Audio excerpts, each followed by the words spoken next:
নমস্কার বন্ধুরা, আমার চ্যানেলে আপনাদের স্বাগত। আজ আপনাদের দেখাচ্ছি, দেখুন, করলা ভাজা, অল্প তেলে করলা ভাজা।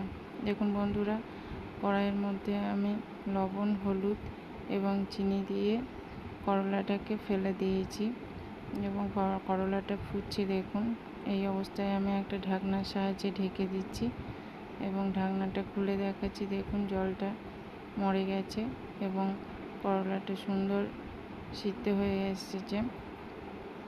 দেখুন, খুব সিদ্ধ করবেন না বন্ধুরা, তাহলে ভাজতে অসুবিধা হবে।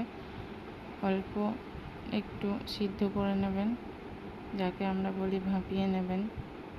তো দেখুন বন্ধুরা, কড়াটা আবার আমি পরিষ্কার করে নিয়েছি এবং এর মধ্যে খুব অল্প পরিমাণে হাফ চামচের মতো আমি তেল দিচ্ছি।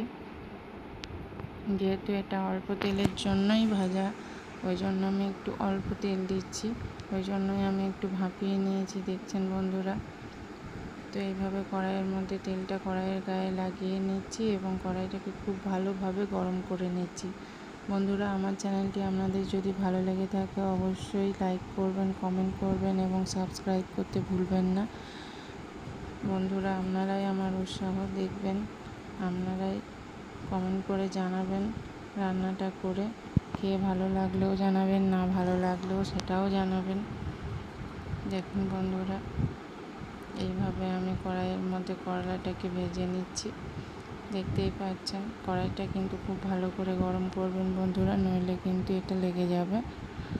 তো দেখুন, এভাবে ভেজে নিচ্ছি আমি উল্টে পাল্টে।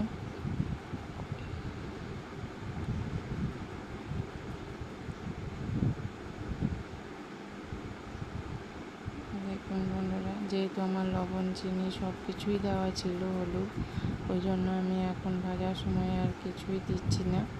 দেখতেই পাচ্ছেন, এইভাবে নেড়ে চেড়ে নিলেই হবে।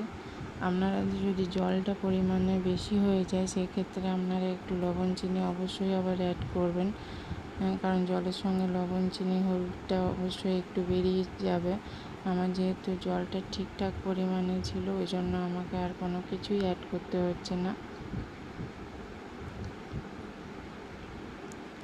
দেখুন বন্ধুরা, এইভাবে আমি নেড়ে চেড়ে নামিয়ে নিচ্ছি।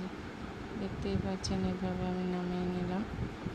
দেখুন বন্ধুরা, আপনারা চাইলে একটু এর মধ্যে